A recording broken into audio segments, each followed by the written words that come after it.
Welcome to the Global Marketing Show, where we explore how language and culture impact global business. I'm Wendy Pease, your host and president of Rapport International. Let's get started. Good morning, good afternoon, good evening, listeners, wherever you are in the world. I'm glad that you are joining us today for another episode. I will introduce our guest in just a moment. But before I do, I want to remind you about Rapport International, the host of this podcast. They connect you to anyone, anywhere in the world in over 200 languages. And today's tidbit, that's the word I'm looking for, is consistency is key. Hungary celebrated its 1100th anniversary as a nation in 1996, and the Hungarians are particularly proud that they have preserved their unique language, Magyar, despite being surrounded and frequently conquered by other linguistic groups.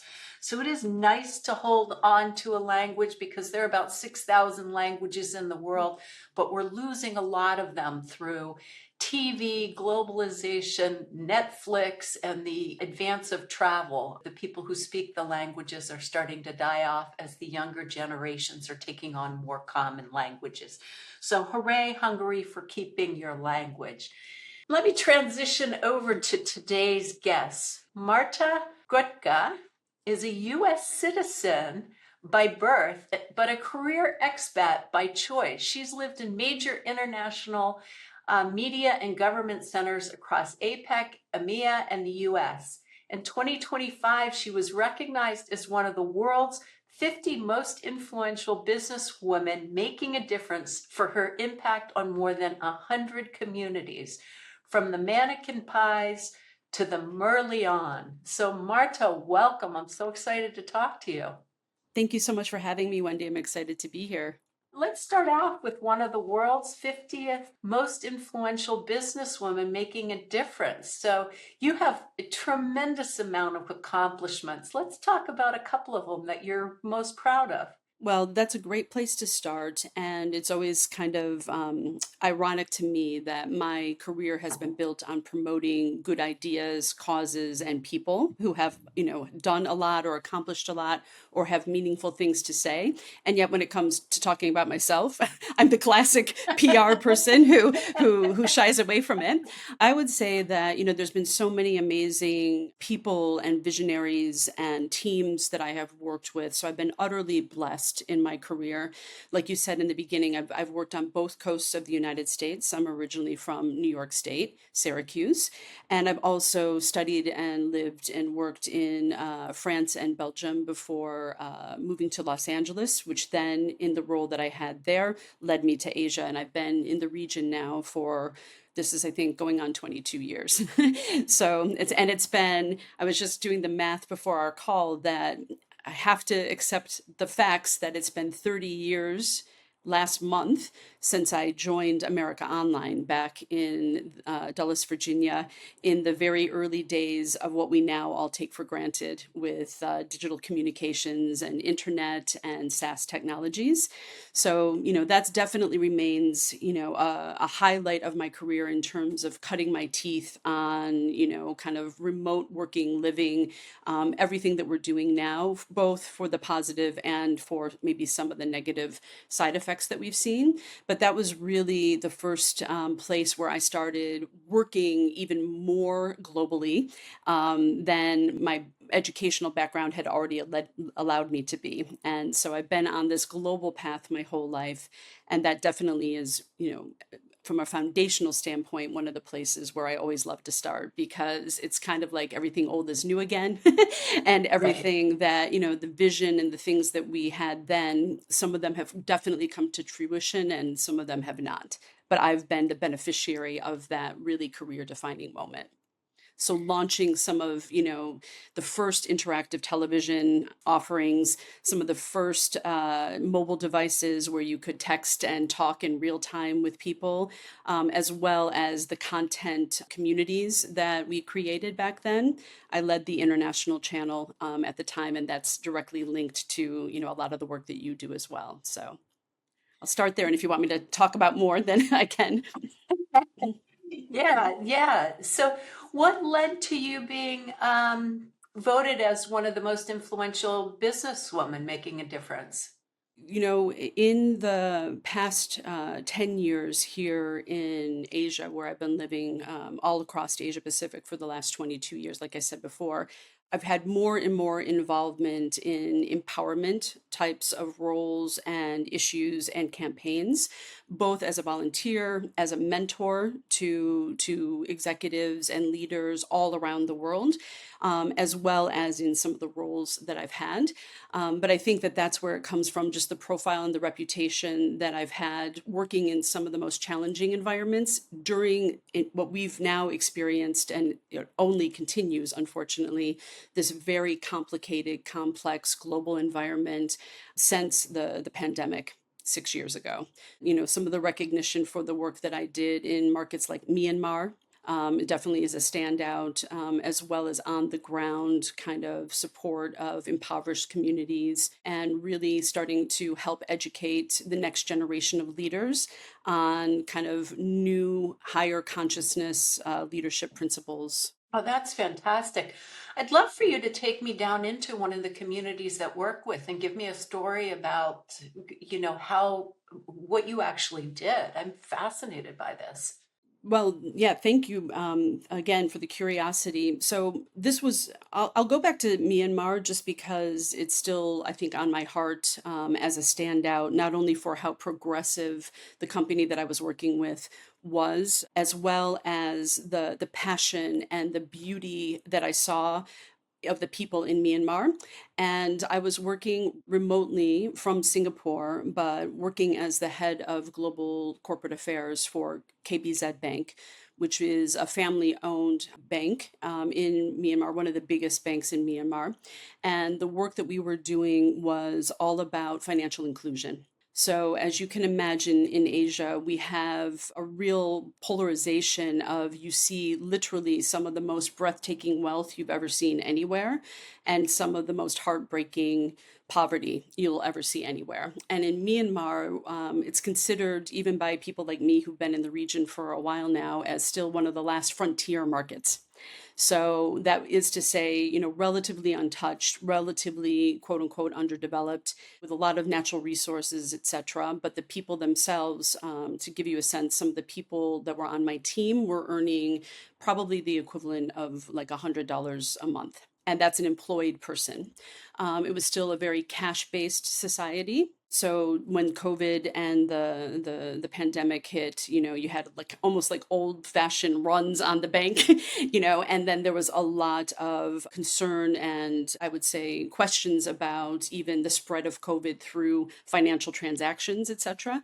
So the bank itself was going through its own digital transformation internally, but importantly, it was on a mission to really empower and get more money in the hands of people through digital technologies, digital banking, etc. And that was a place where even people, the majority of the people didn't even have phones.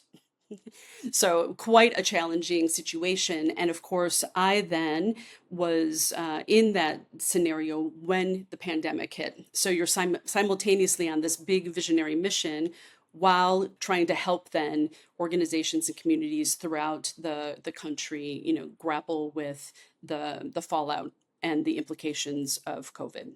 So I won't get into too much detail of all the different things we were doing, but it was a very vast, multi-pronged approach, again, both top to bottom internally as well as then externally, working with everyone from, you know, aid kind of communities, UNESCO, you had Amnesty International knocking on our door because simultaneously there were already more and more growing concerns about the work, about the role that the military was starting to try to play again. So this was literally right before the military took over.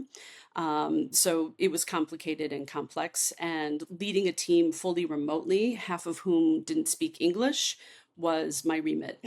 Yeah, so I was curious about that because the number of languages that would be involved there. How did you handle managing a team that didn't speak English and all the outreach you were doing?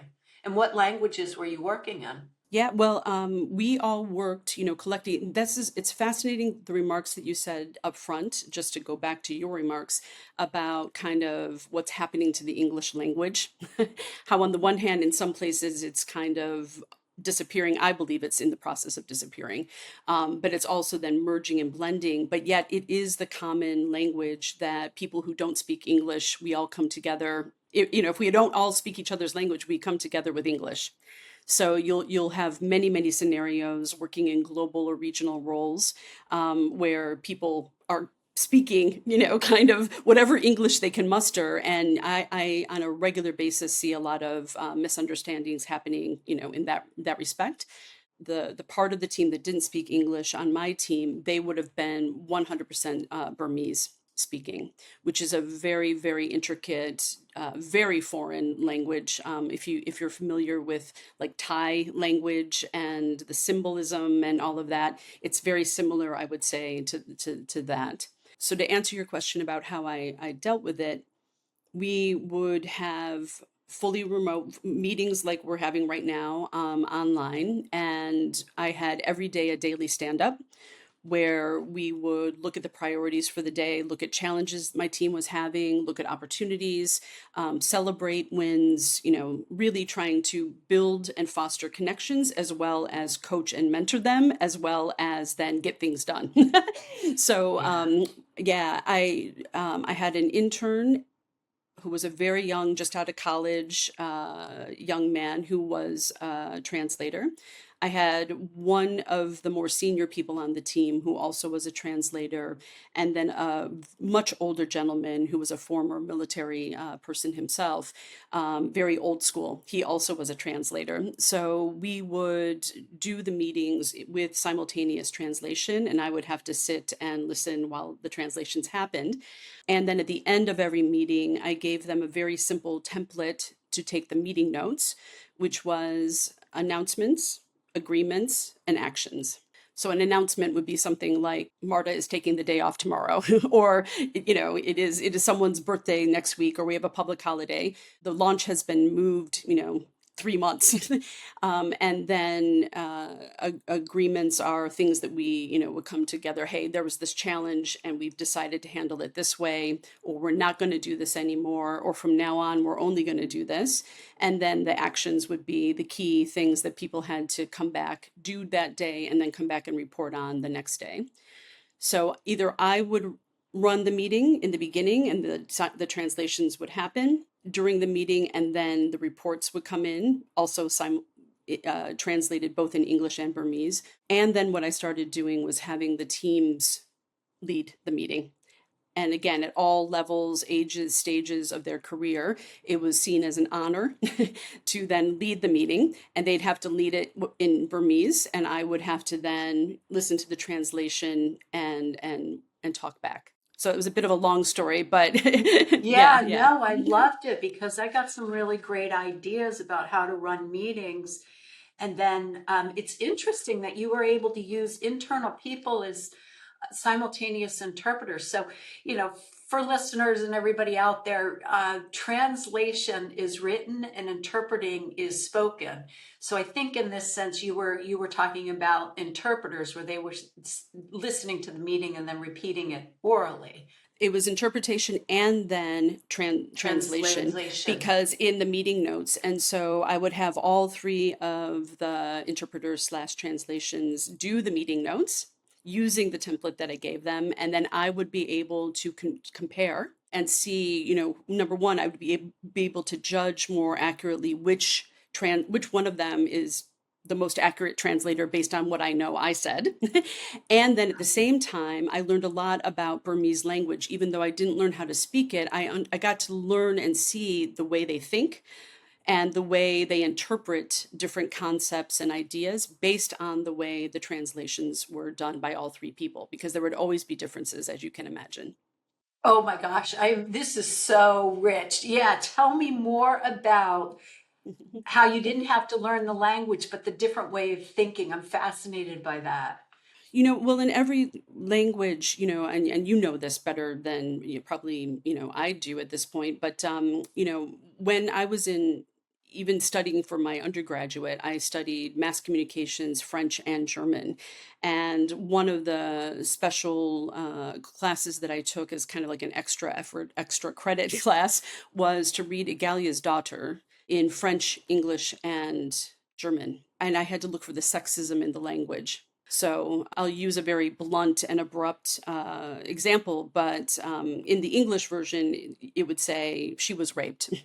In the French version, it's elle s'est fait violer. So she got herself raped. And right there, you start to see a little bit of a difference in perspective and attitude and assumptions. I'll use that as an example because it's a little bit easier for me to give as a specific example, but it was similar when I was reading the Burmese translations. You could see by the word choice and also maybe either the softness or directness or what had you as to how they were interpreting certain concepts.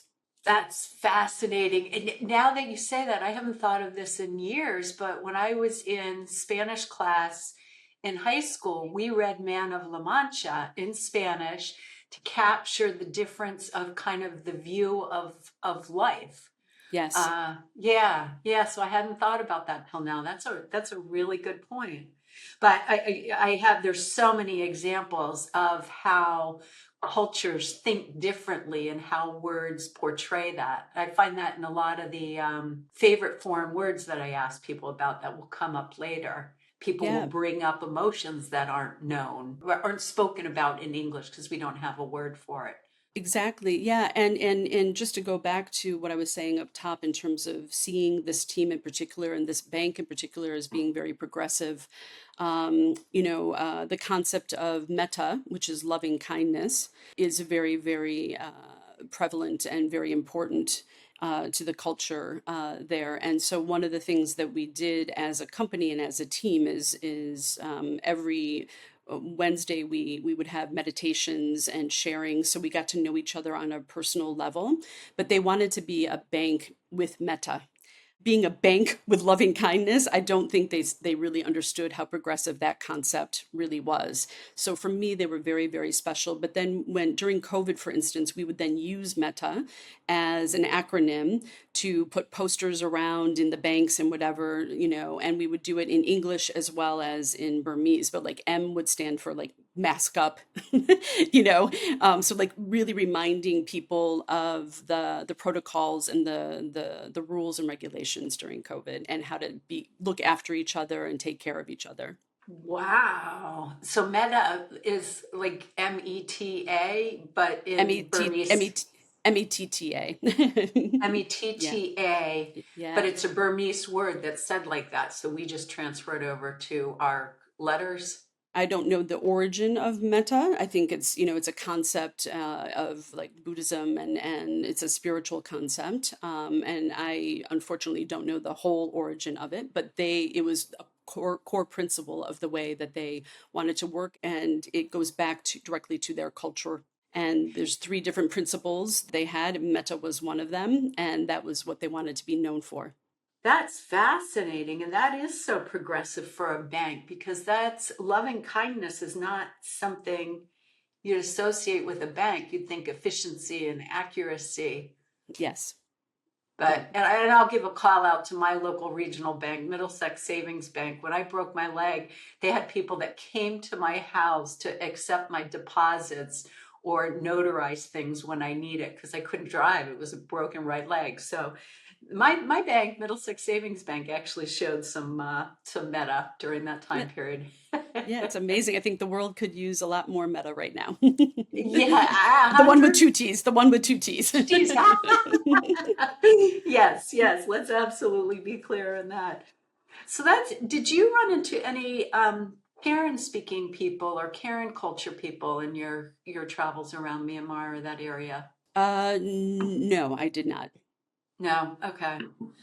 That's we were just over in Thailand, and I think there were refugees from that area that went up to the Yes. hills of Thailand, and I've been fascinated by the culture. Very, Yeah. very meta, very loving Yeah. experiences when we were there with Yeah.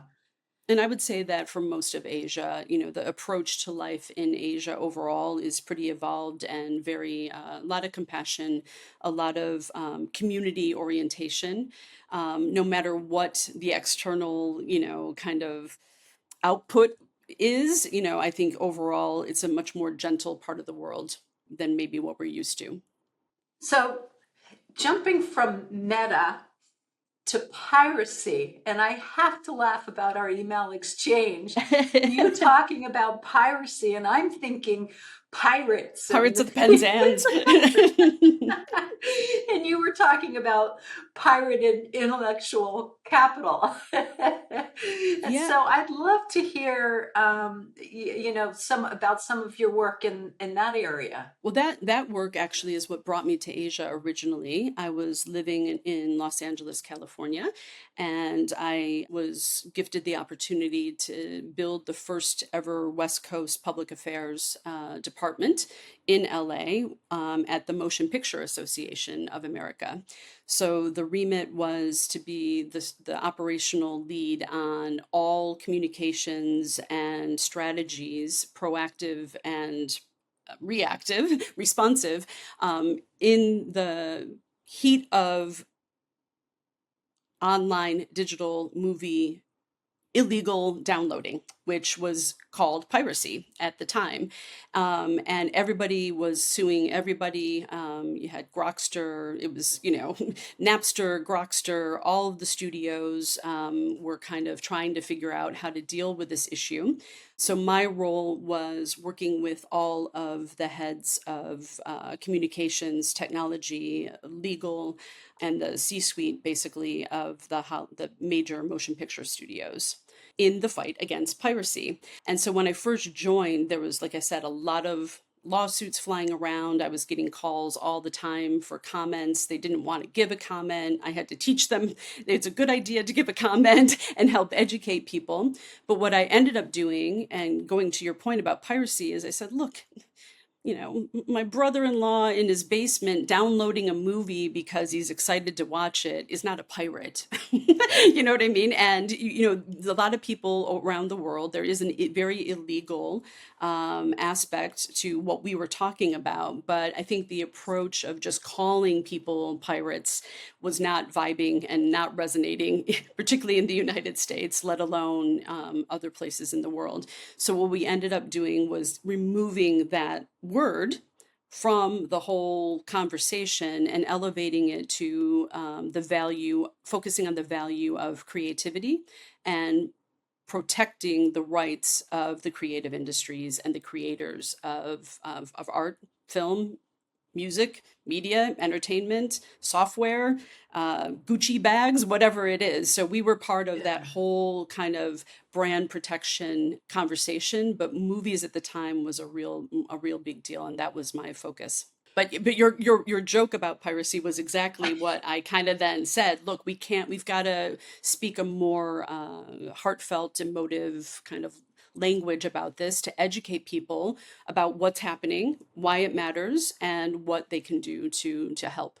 So that really resonates with me. Like if you call me a pirate because I download something, I'd have a knee-jerk reaction of I'm not a pirate, I'm not a bad person.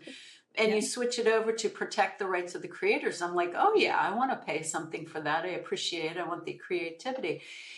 Across cultures, that can be seen differently. Very differently, and then you layered over it. So for instance, one thing that might surprise you is I had a global role in that job, as I said, and so global remit, but that's what started taking me to Asia because it was the hotbed of piracy in terms of source piracy. But once I started coming out here, I realized a couple of things. It was the source, but it was also the market. So there were like Australians, we had to work with the tourism board in Australia to help get Australians on board with the fact that, hey, you're going to Asia. They literally were making trips to go buy cheap stuff. Like Asia was known as the place you buy cheap stuff. So it was Right. kind of like a common practice. I'm going to go and buy fake, we won't say pirate anymore, but fake DVDs, fake Gucci bags, whatever it is, because that's, it was like a tourism, it was an attraction. to come out here. So even at that level, we had mindsets that we had to change. But then if you go to a place like China at the time, I think the market access would only allow, I think, 4 to 9 American movies into the country, period. And when I went to Beijing and I saw the actual DVD shops that were Yeah. fake DVDs, if I was a regular person, you would not know. It was No. so sophisticated and so slick. It's just like walking into any other store, and then there they were on display. So it was a very multifaceted, multi-layered approach, and we did everything from giving people rewards for kind of spotting real illegal activity if they saw it, to then again, here what they ended up doing in the region was creating a whole kind of academy, fostering local talent to and promoting and funding the ability of movie makers across Asia to make their craft.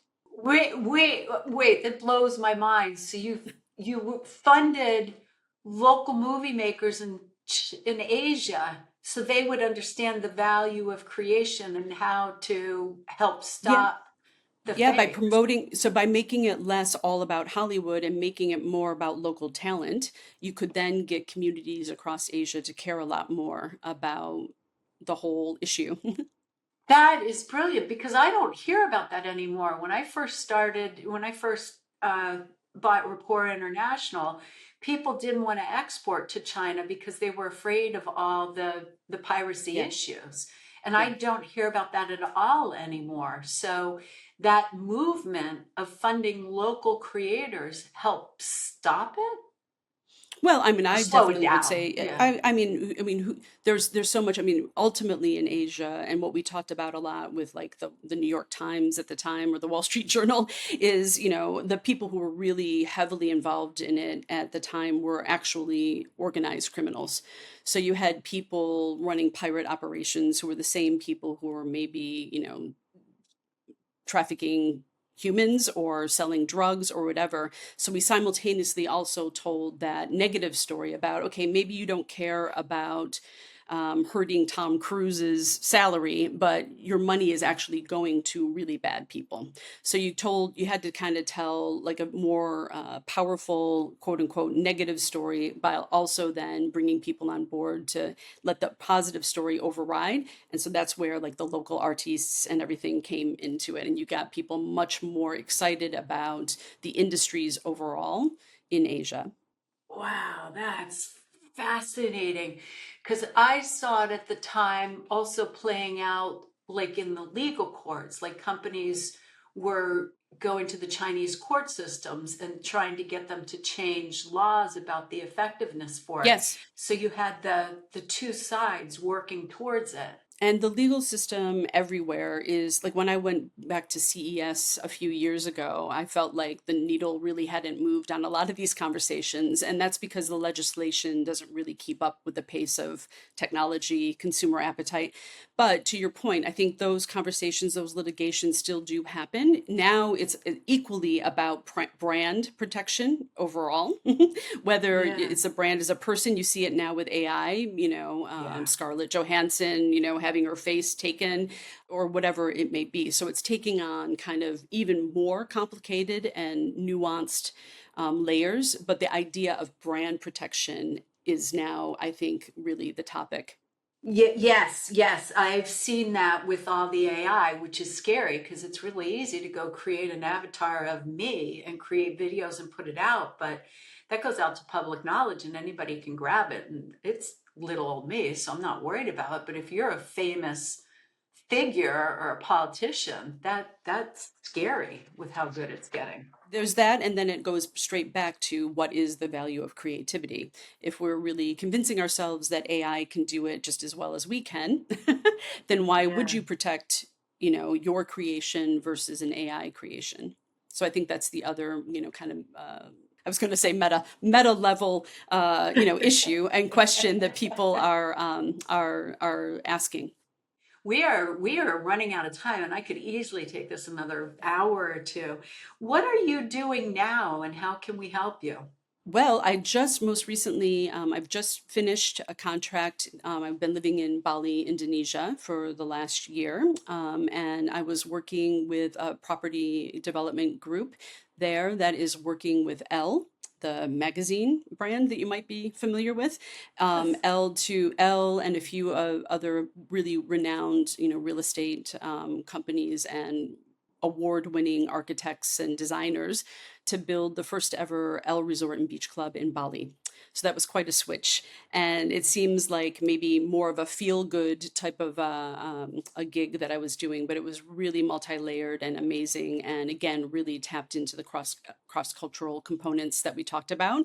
We Right. had a big Australian team and then a big headquarters in Bali with local and Indonesian talent. So that was quite a gift and a blessing.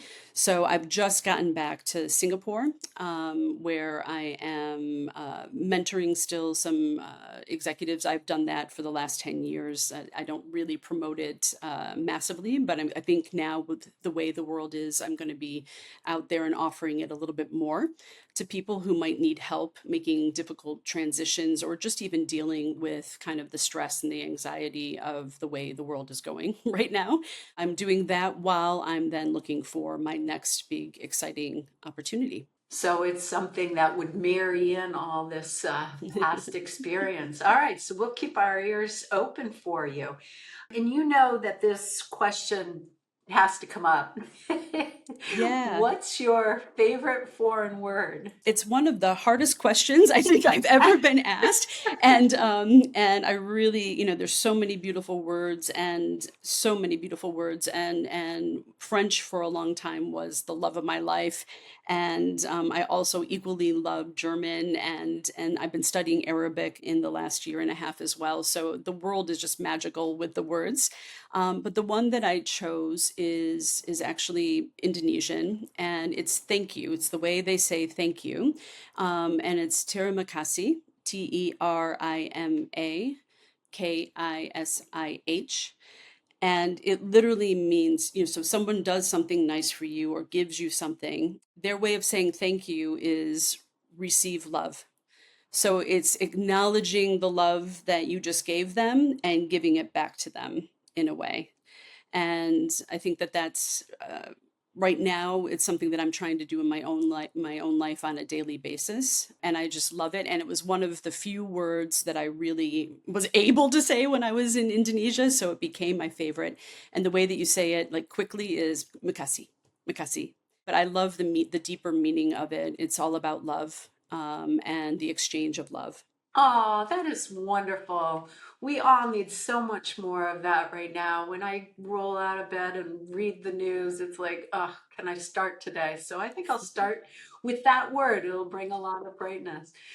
Yeah. Where can people reach you if they'd like to talk more or get in touch with you? Yep. They can find me on LinkedIn. There's only one, Marta Grutka, Grutka, or they can email me at contact@martagrutka.com. Okay. Thank you so much. I really appreciate you taking the time to speak with us. You gave us some really valuable, deep insights that I can actually take back to my business and implement. So I appreciate that a lot. I It's been a really good appreciate you having me. I'm excited to stay in touch and keep going. Yes, yes, absolutely. And listeners, if you like this episode, pass it along to somebody else, or give us a 5-star rating, and make sure you get the next episodes coming out. But this one's particularly good to pass on to anybody that you know that is doing global business or might need a stellar implementation, community development, PR person with lots of global experience. So thank We need you, to come up and with one word to summarize that. yes, and there might be one out there with 6,000 languages. We'll Oh, find it. there was a word that I read recently. I'll have to find that. I'll send that to you. And if I can Okay. remember it, I'll bring it up on the next show. Thank you for listening to this episode of the Global Marketing Show. We started this podcast to capture the stories of people who do global marketing and work for companies that export, since those companies have higher revenues, higher profits, higher valuations, higher salaries, and more stability, according to the U.S. Department of Commerce. If you enjoyed this podcast episode, please leave a review and subscribe. And if you know somebody who would be a good guest, introduce them to me, your host, Wendy MacKenzie Pease.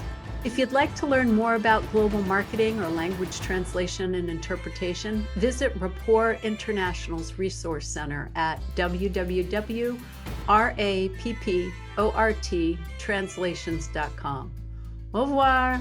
Hasta luego. Ciao for now.